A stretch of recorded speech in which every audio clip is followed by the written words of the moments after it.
Hello, everybody, and welcome to next week's Life podcast. It's an honor to have you join us again, and hopefully you're getting accustomed to some really great guests that we've been bringing in. And today, I'm really honored to introduce you to somebody who basically I just have come to know recently. He's a wonderful guy. He's become a pretty good friend in a short period of time. And I think we're going to have a really great show. So please let me introduce you to Joseph Brunsman. And Joseph is with the Brunsman Group. And Joseph, if you don't mind, I'm going to let you introduce yourself a little bit, and then I've got a bunch of questions right behind you, and we'll take it from there. So Joe, if you don't mind, say hello to the audience. Hey, how's it going? I'm Joe Brunsman, and how to introduce myself? I'm a giant insurance nerd, is probably like the best way to put it. So I get way too excited about obscure like regulatory cybersecurity requirements and insurance requirements and insurance law and kind of all that stuff. So I run Brunsman Advisory Group, where I specialize, and my team here, we specialize in tech E&O insurance, cyber insurance, some EPLI on the side there.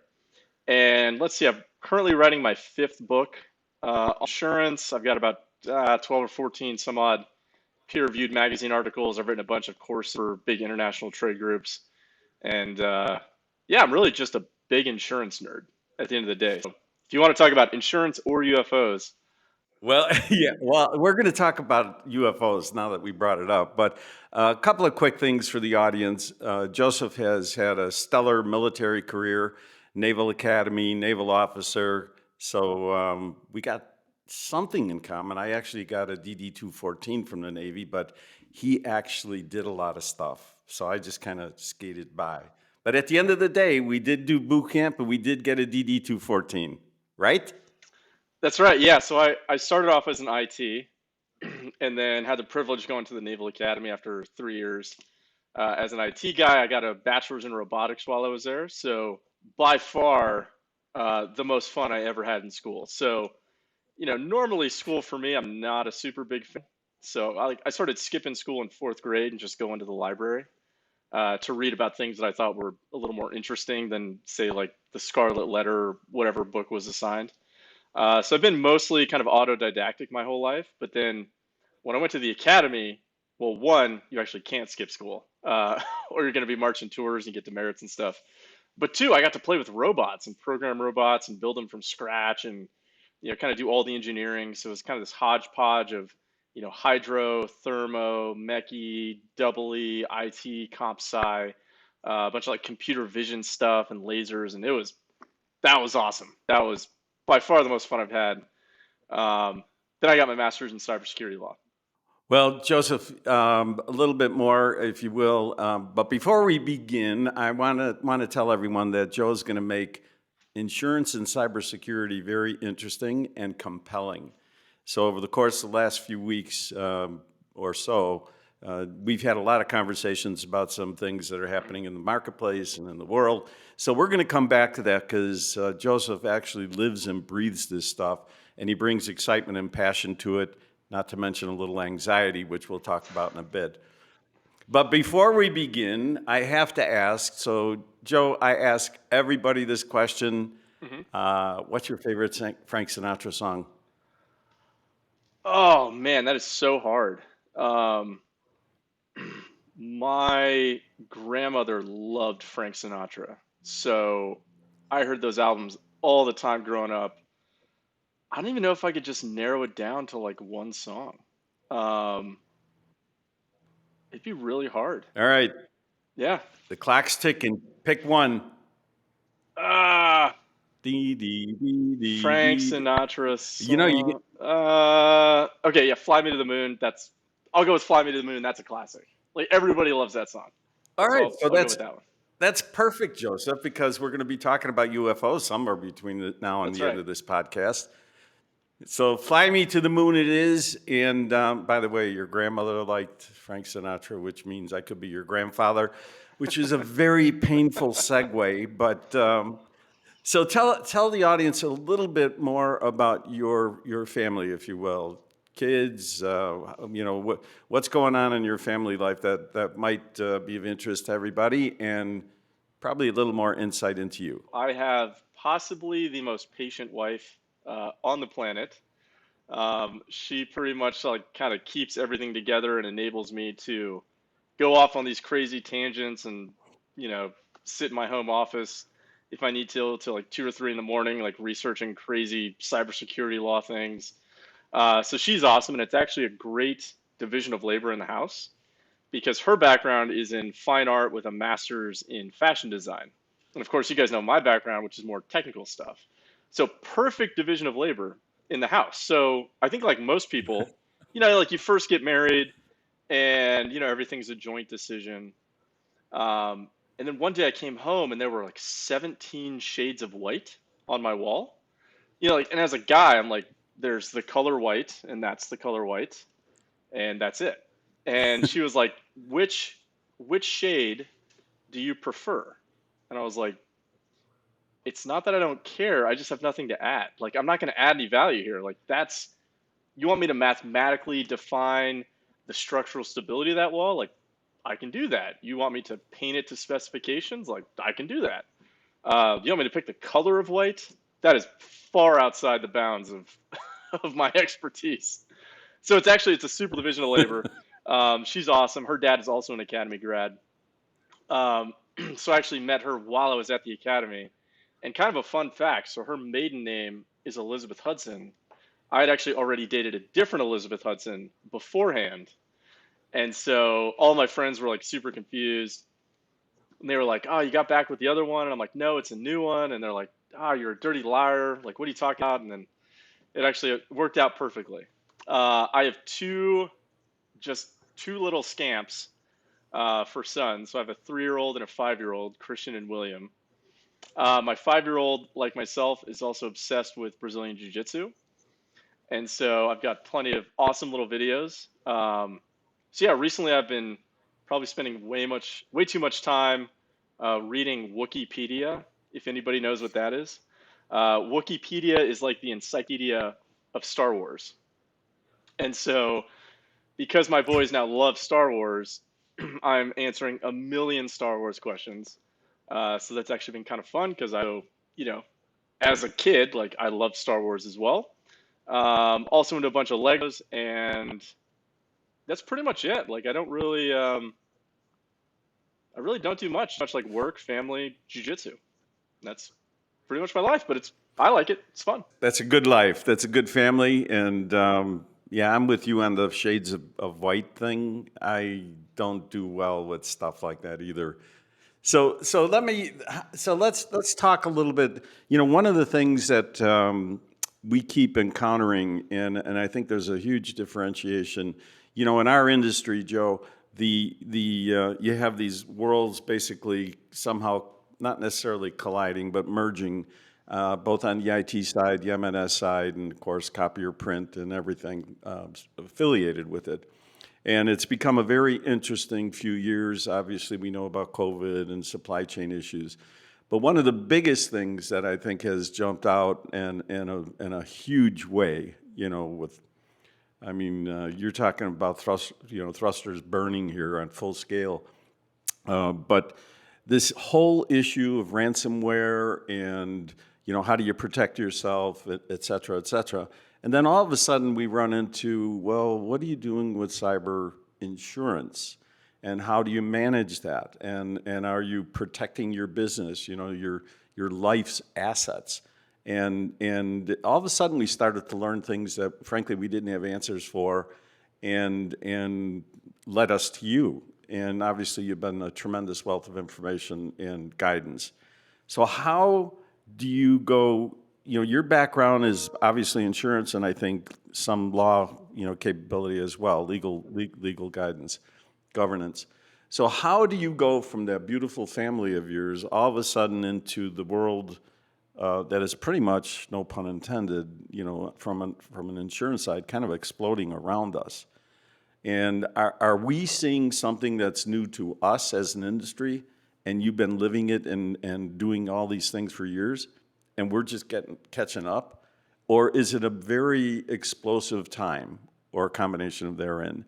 So explain, if you will, you know, what's going on from a year ago, 2 years ago to today that everybody really needs to be careful of? Yeah, so it's kind of a combination of both, actually. So, if we rewind, let's see, 7 years since I left the Navy, I've been interested in this topic the entire time. And it was really just because, like there was no money in it. Nobody was really talking about it. I just thought it was super cool. Like I nerded out on it and everybody was like, hey, you're wasting your time. Stuff's dirt cheap. Like you're literally throwing money away. You could be doing something else. And I was like, yeah, but this part is just super fascinating to me. Like it just kind of draws me in. Like I would probably read, uh, some court case involving insurance law, even if I wasn't an insurance guy. Like it's just kind of whatever it is, like all my interests just kind of align into this one space. So I guess the trick is like, it's not even really like work most of the time because I actually really enjoy what I do. Um, Kind of interestingly for say like the MSP copier dealer side, anybody on these technology services, if you go back in the case law 7 years ago, 5 years ago, hell, even like 3 years ago, there's just not a lot of lawsuits there.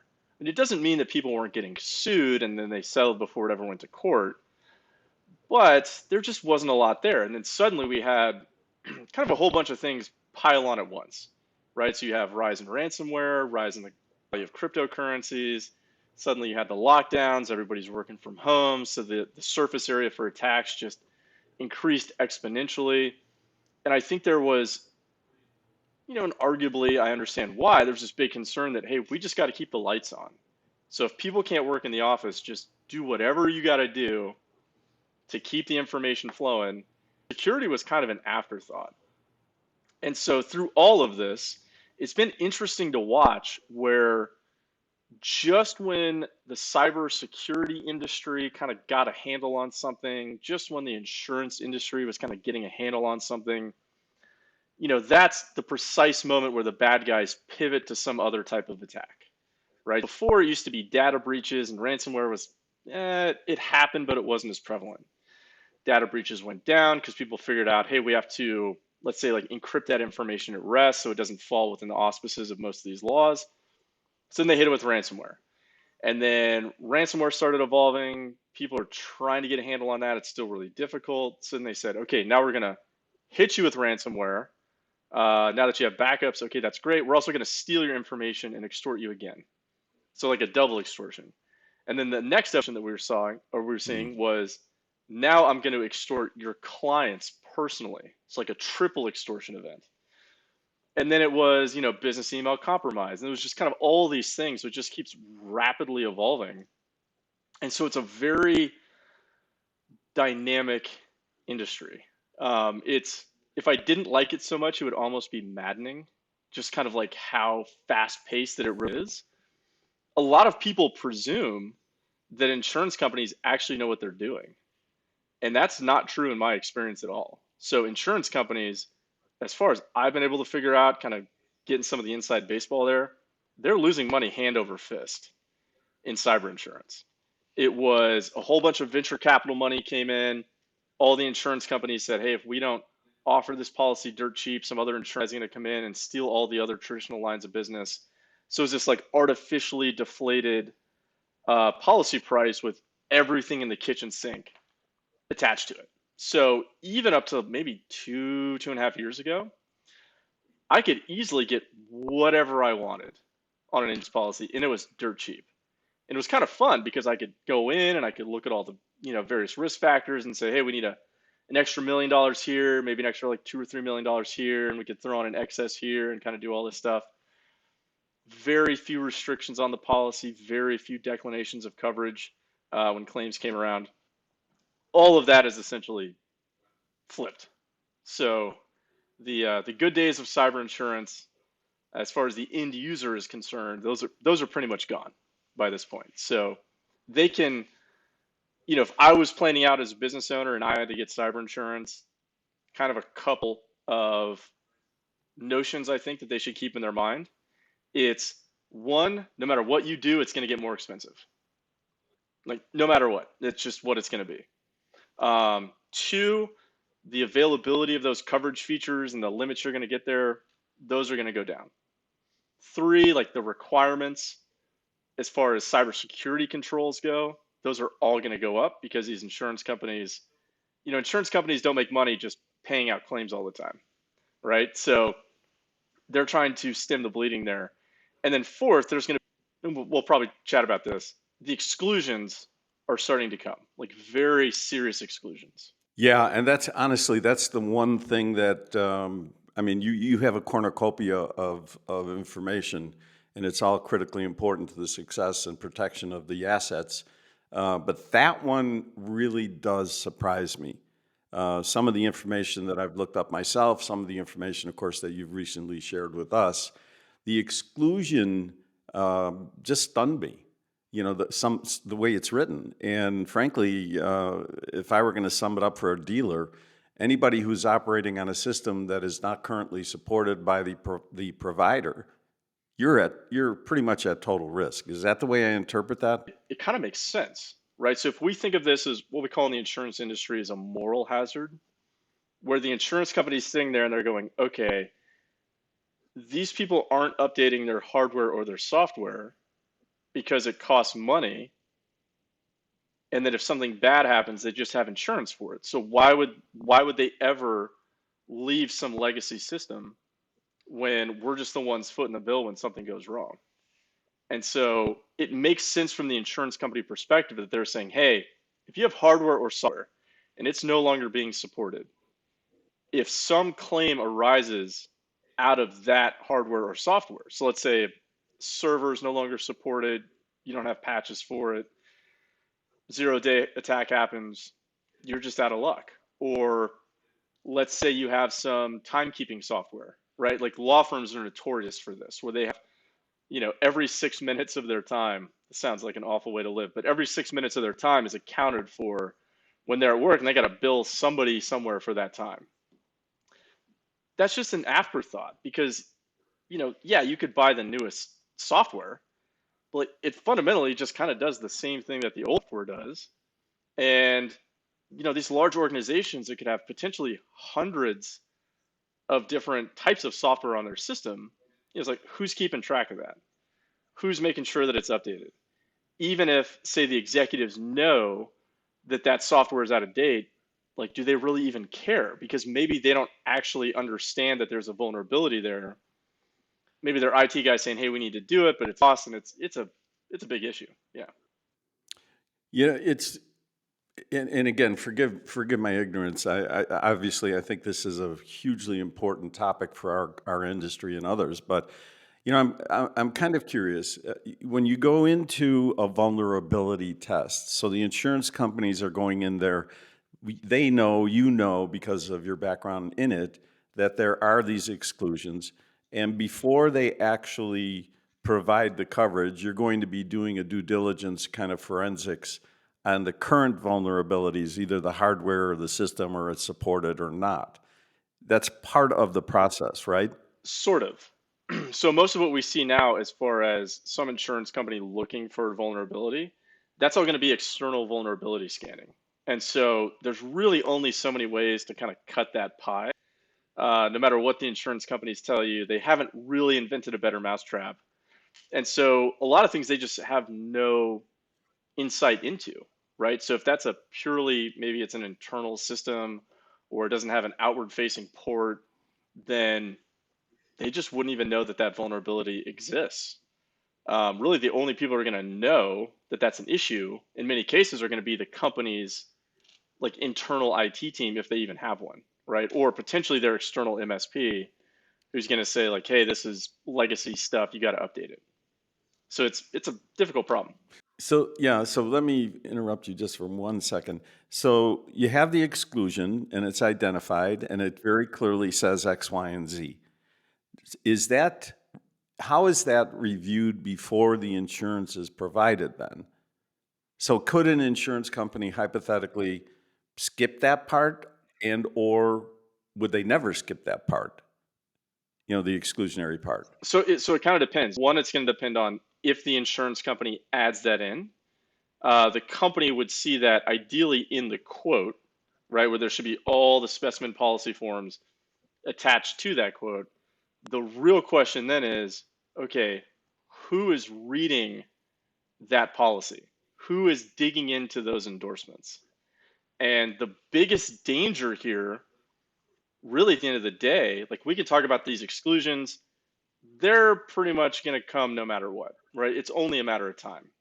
The biggest threat to the business is they may not even know that exists because, you know, on the broker side, I'll just tell you, like, we have a way better lobbying group than you guys do.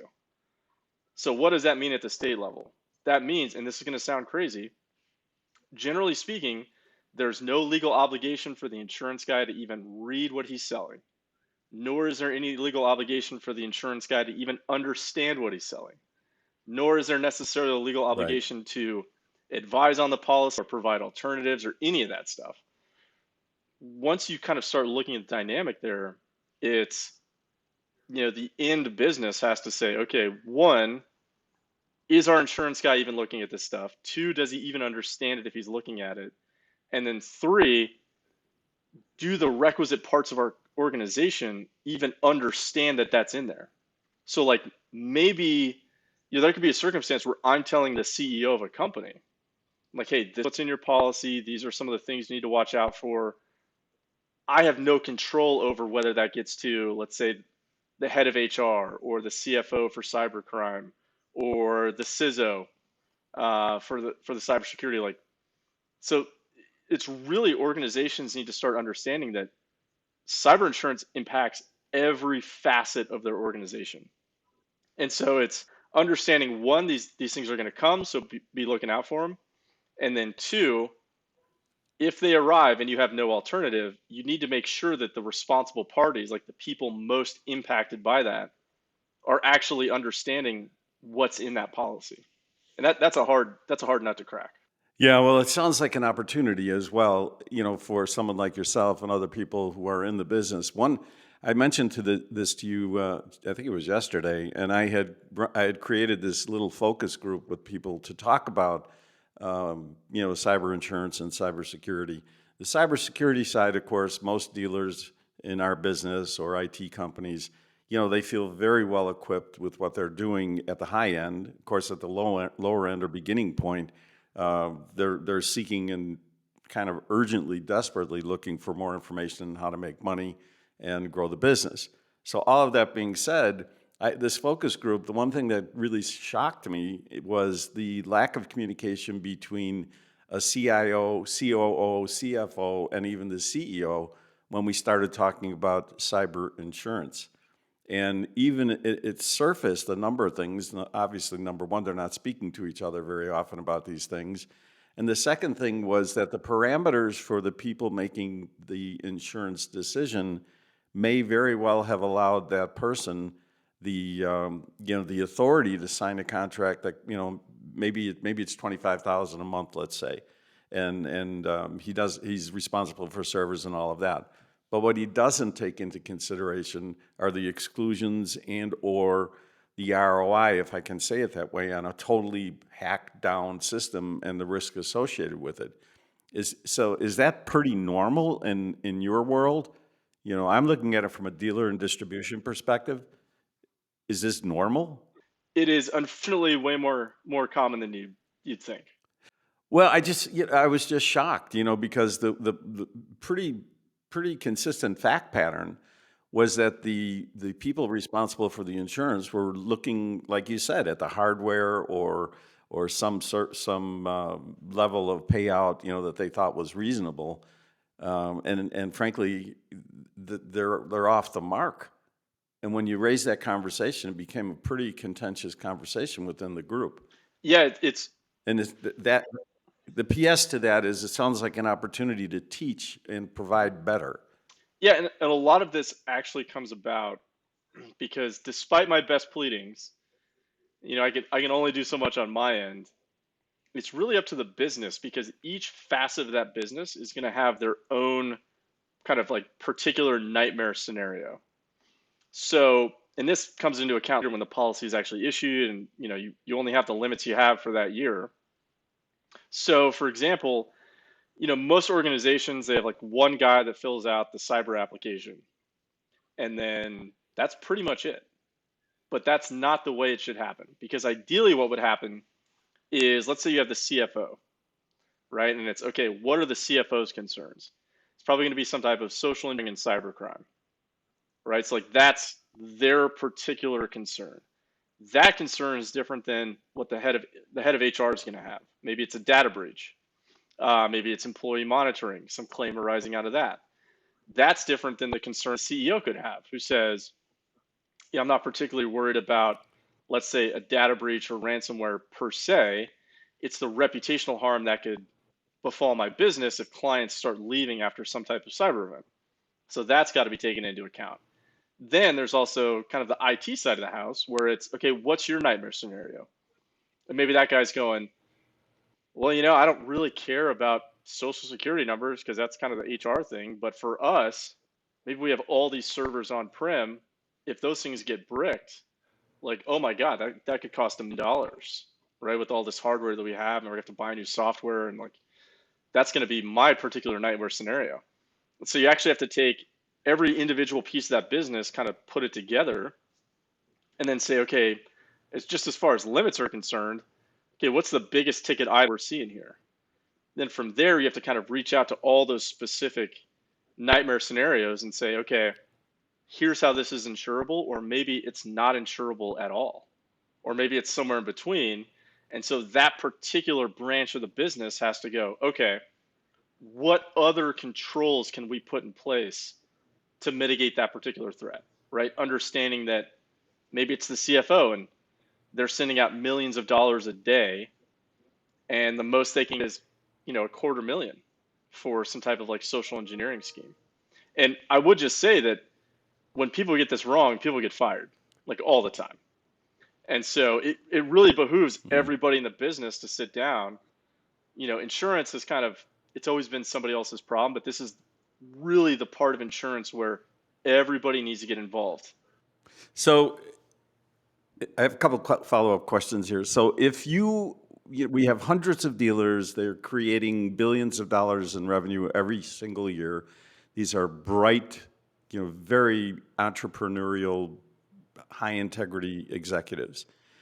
What advice would you give them, if you were going to give them hey, do 1, 2, and 3. It's critically important to protect your business. What would you say to them? One, I would say, let me think. First, I would say contractually require all of your clients to carry cyber insurance. Definitely not as big of an ask as people would assume that it is. Two, work on defense in depth, right? So do not be overly reliant on the insurance side. Businesses have done that for too long, and we're just frankly getting to a point where that will no longer be an option. So like if you have a $10 million cyber claim, maybe you're good that year. When you come up for renewal, good luck. Three, work with your CFO to make sure that you can start actually funding that defense in depth cybersecurity side, right? Understanding that there is no one silver bullet. So I would say that, the CEOs of these organizations, whoever's running it, obviously they decided to do that and not be a cybersecurity guy, right? That's why we outsource all kinds of things. We hire people and we have divisions and departments inside of businesses. So you don't have to be a cybersecurity expert while you're running this business. But what I always recommend that these leaders do is bring in your IT departments, right? And say, okay, I want you guys to rank order a wish list. Like, what is the biggest bang for the buck that we can implement? What can we do in X amount of time to make this business more secure? And then just start with that, right? And have the CFO in there so everything can be funded appropriately. And I'd say probably the very last piece of the puzzle is actually having the right insurance, right? So insurance is the one thing that the buyer and the seller hope never gets used. And so you really want to take that into account. Because, like I said before, if you have a claim, it's now getting really hard to get you any type of insurance at renewal. So one, you're going to pay way more. And two, you're going to have to implement all those controls anyways, because now you have to justify to the underwriter, because they don't want to get fired if you didn't implement any mitigating controls and then you got hit with another claim. You have to justify to them, they have to justify to their boss why you are now a better risk than you were before. And even if it wasn't your fault, you're still going to go through the same scenario, right? So, yeah, you're kind of eating an elephant here, but one bite at a time. Okay. Well, those are critically important, and you triggered also the question in my mind. Obviously, people should be asking you and seeking your help, but you also have a great relationship with ConnectWise, correct? And can you explain the nature of that relationship for the many dealers who actually are using ConnectWise already, and how you fit? Yeah, so ConnectWise is a great company. They've been generous enough to have me come out and speak at some of their events. And it's kind of one of those products where they have a bunch of different facets to it that frankly are going to be really kind of mandatory, so to speak, for a business. Maybe not legally. Well, actually, some of it probably is legally required, which is kind of a whole nother discussion that we could have. But um, things like patch management, right? So they're working on this auto patch management feature. That goes into a different exclusion we haven't talked about yet, where now cyber insurance companies are coming out with these exclusions that say, hey, if a vulnerability is at, say, this particular score, and that's not patched within 14 days or however long, depending upon the policy, then we're not going to provide coverage if a claim arises out of that particular issue. And so having something that tries to automate as many features as possible is going to be very, very crucial for businesses. And that's where I see ConnectWise really kind of coming into play, because there's frankly, not only is there a cybersecurity skills gap, there's an IQ issue there as far as cybersecurity is concerned. So if you actually look at the median IQ of a cybersecurity guy, so you're looking at like just run of the mill fits the requirements, you're looking at an IQ of about 125. That puts you in like the 90th to 95th percentile of the US population, which means even if you took every person, that's only 5 to 10% of the US population, that could even meet the median standard of that job. Now you have to account for interest, right? Because we're people and not robots. And so that skills gap is only going to become greater and greater. And the need for cybersecurity, likewise, is only going to become greater as well. And so it's something where businesses have to realize you need to start partnering with organizations, right, like ConnectWise, and you just start figuring out, okay, with all the burnout that's occurring in cybersecurity and the fact that it's going to be harder and harder to find these guys and their salaries are going to go through the roof, how do I take some of that burden off the load so I can at least keep the people I have, and then make that a strategic advantage when you go to hire people and you actually have not only a safer business, not only are you taking care of your employees, but when you have a happy cybersecurity department, that's going to pay huge dividends. Because the last thing you want is your cybersecurity people leave because they're overworked, they're stressed out, they're burned out, and that's endemic through the cybersecurity industry. If you have a guy drop his 2-week notice and he's the head of cybersecurity at your company, like, good luck. I mean, those are big shoes to fill, and you can't. They're not like puzzle pieces, right? Like you can't just take another person and fit them in that role. Like they got to get speed. They have to know your system. There's going to be different types of software. So yeah, big strategic advantage moving forward. Yeah, and on top of everything else, as you pointed out, there are millions of job openings in the IT sector, and so even if you're compelled to find somebody, you're going to have a terrible, terrible time replacing. So we're coming up on pretty much winding down here. Your information is awesome. We'll provide ways and methods for people to reach out to you, and of course, I recommend to everyone in the audience. They have this like wonderful little tool called YouTube, and you can put Joe's name in there, and all of a sudden you're going to get a a vault of information. So it's not difficult to find Joe, and it's certainly not difficult to find some of his really wonderful videos.